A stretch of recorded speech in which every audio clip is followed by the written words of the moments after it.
It's a crucial service, so we're discussing general surgery in a rural area. Our guest is Dr. Sami Daye.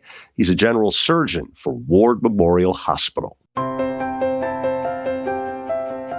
This is Neighbors Helping Neighbors, the official podcast of Ward Memorial Hospital.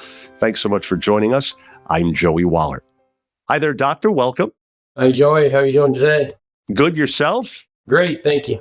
Great to have you aboard. We appreciate the time. So first, what initially inspired you to become a general surgeon in the first place? Well, I grew up in a medical family. My mother was a nurse and my father was a general surgeon.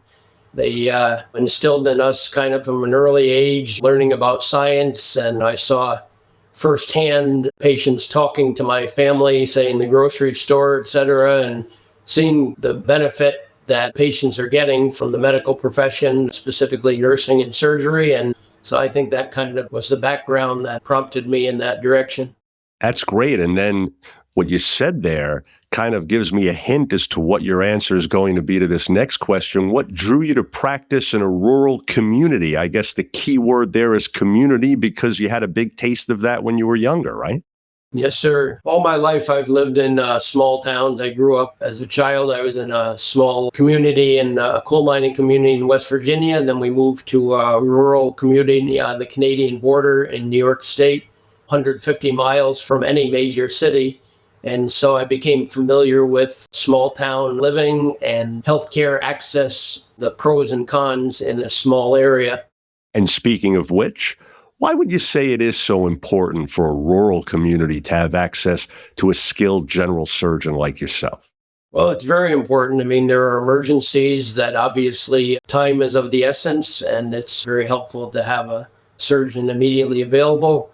There's also constraints with healthcare in terms of getting into a physician in the city in a timely fashion. It may take weeks or months to get in to see somebody, and then even longer to get your surgery scheduled. So there's definitely a benefit for that access to a lot of the procedures, and certainly the daily access to quality health care for the citizens of a small town and then the neighboring small towns. It makes things a lot easier. It's also helpful for them in terms of appointments, family visits. Everything, I think, is in this healthcare environment where basically there's not enough physicians and providers, and there's a whole lot of patients. So it's best to have things taken care of quickly, and that benefits everybody. And how? Let me ask you a little bit more about that, because it seems like that access that you just alluded to, when we talk about some of those logistics, the time that people have to wait to see a doctor in the first place, never mind to be actually waiting thereafter, perhaps for a scheduled procedure, and then travel time, especially for people that don't necessarily have easy access to that, all often gets overlooked when we're talking about these things, doesn't it? Yes, sir. I think that's half of the equation is when one has a problem, some things need immediate or very soon attention, and that affects the outcome. And then also other things, obviously, once you have a problem, you'd like to get seen and get it taken care of quickly. So definitely local access is very helpful for the patients. And then, of course, things that we don't do here, I can then triage it and try to effectively get them to the right person in neighboring cities and try to help them with that whole process. But all your health issues, the sooner you get seen by a physician, the better for your outcome. Absolutely. So what are the most common surgeries you perform, doctor, and which ones would you say make the biggest impact in the community? Yes, sir. We do abdominal surgery. I do gallbladder surgery for patients with gallstones, infections, etc. We take care of patients with appendicitis, laparoscopic, of course, laparoscopic gallbladder, as well as laparoscopic appendix surgery, which is through the small incisions, which is a lot better for the patients. And we also do hernia surgery. Other common procedures are colonoscopy and upper endoscopy.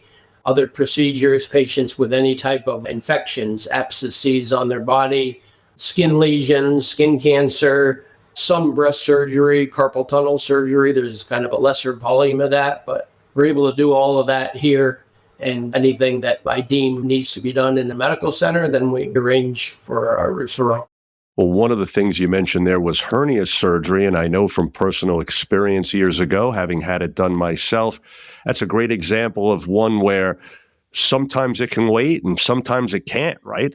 Yes, you're absolutely right. Some hernias are emergencies where something is basically stuck out in the hernia, such as fat or bowel, which is a worse problem, which is a real surgical emergency, so that whatever is stuck out in the hernia does not lose its blood supply and create a bigger problem and another complication. So definitely there's varying types of hernias, but again, it's best to be seen early and taken care of.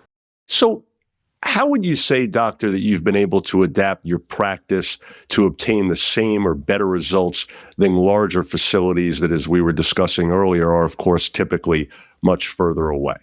I think one important adaptation that I can do is, because I do surgery as well as colonoscopy and upper endoscopy, someone can come to see me for abdominal pain, heartburn, etc., any kind of abdominal pain. And I don't necessarily, if it's an issue where they need an endoscopy or colonoscopy, I can schedule them quickly and do that myself, as opposed to referring them to a gastroenterologist and then eventually having them come back.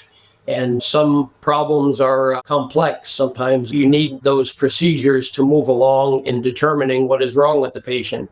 So if I'm able to do that in a timely fashion and then do some of the subsequent surgery as needed, such as gallbladder surgery, etc., hernia surgery, whatever we find based on our workup, then we proceed with that. Some people have two things going on at once. So again, the endoscopy is very helpful to be able to do, and then we don't lose track of the patient. You continue trying to figure out their problem and carry them until the end point, until they're better. Let me ask you a little bit more about a few of your hallmark procedures. You mentioned gallbladder. Why would you say laparoscopic surgery has become such a game changer for that particular procedure? The benefit of laparoscopic surgery, again, as you know, it's through small incisions through one of those, and you put special ports in through those maybe 1 or 2 centimeter incisions. One of those, you put a camera into the abdomen, you distend the abdomen with carbon dioxide so you can see very well inside the abdomen, and then you do the surgery. So actually, technically, the surgery is easier for a surgeon to do it laparoscopically than open. You can see better. Secondly, for the patient, given that you only have these small incisions, their healing time is a lot better, their pain is a lot less. So there's a significant benefit versus a big open incision that we used to make routinely. Now it's significantly decreased in frequency. Let me ask you about colonoscopies, which you mentioned as well. They can literally save lives, and yet, as you well know, so many people avoid them, sometimes to the point where it's too late. What would you say to people that are hesitant, since a simple procedure, and another one that I've had done, and it really is about as simple a procedure as you can possibly have? What would you say to people that aren't getting the message, unfortunately? I agree with you. I think basically it's not nearly as bad as you think it is. There's zero pain involved. I think there's kind of just a phobia attached to it because the patients generally don't understand before speaking with someone, medical person, about the specifics of the procedure. So basically, the hardest part really is the day before you're on a liquid diet, and then that night you have to drink some liquid that cleans you out. Other than that, the procedure, you're asleep for about 20 minutes. The medication is given through the IV. You feel nothing. You wake up and you have zero pain, and you can go and have breakfast. And the benefit is you're catching problems before they become a bigger problem. Some people have polyps in their bowel, which are little growths that can become cancerous. Some people, unfortunately, have cancer. But any problem that you catch and treat early on, such as those polyps, can be removed at the procedure. Anything can be checked and sampled. Then you're much further ahead in curing yourself of a potentially life-threatening problem. And now, age 45, the insurances cover a screening colonoscopy for anyone. Anyone with other symptoms earlier than that, such as a family history of colon cancer or bleeding in their stool, etc., then they're eligible also for the procedure. So it's definitely a screening test that it can significantly help you in the future to ward off any cancer of the colon. No question about that. A few other things for you. Speaking of advice, what's one piece that you would give to those joining us about their health in general? What are you seeing in your practice that you find yourself reminding people of more so than anything else these days? Listen to your body. So you're familiar with your body and your symptoms. If you have a new pain, if you have a lump, if you have a skin lesion that's new, if you have abdominal pain in a specific area, some new symptoms, not everything goes away. Not everything can be treated at home with Tylenol. So same concept. The earlier you get seen by a surgeon, the better. And you move along with figuring out what's going on and taking care of it. So that would be my best advice. And then also healthy living. Be careful with everything you take into your body. Exercise is important. Be careful, even things that are legal, vaping, cannabis products that may not necessarily be good for you, even if they're well advertised and seem to be commonplace. So you have to be careful with, because those things can affect your health down the road. You mentioned earlier on, Doctor, that you come from northern New York State near the Canadian border. Now you're in the Lone Star State. What's it been like making that transition, and what do you do in your new home to enjoy yourself away from work? Well, I love Texas, enjoyed our time here, and the weather's great, which is helpful, and do a lot of family stuff and sports and activities, and just enjoy being outdoors and being active. And in summary here, what would you say is most rewarding about your job? What's a good day at work for you, Doctor? A good day is basically helping people out. They come to you with a problem and they're not feeling well, and you figure it out and speak to them. We all have the same understanding, like not speaking medical terms, but speaking plainly. And so we all understand what the issues are and then doing something to get them better. And then it's very rewarding to see them happy with what you've done for them. Just like you learned years ago from mom and dad, right? Yes, sir. You're right. Thank you. That's great. Well, folks, we trust you are now more familiar with general surgery in a rural community.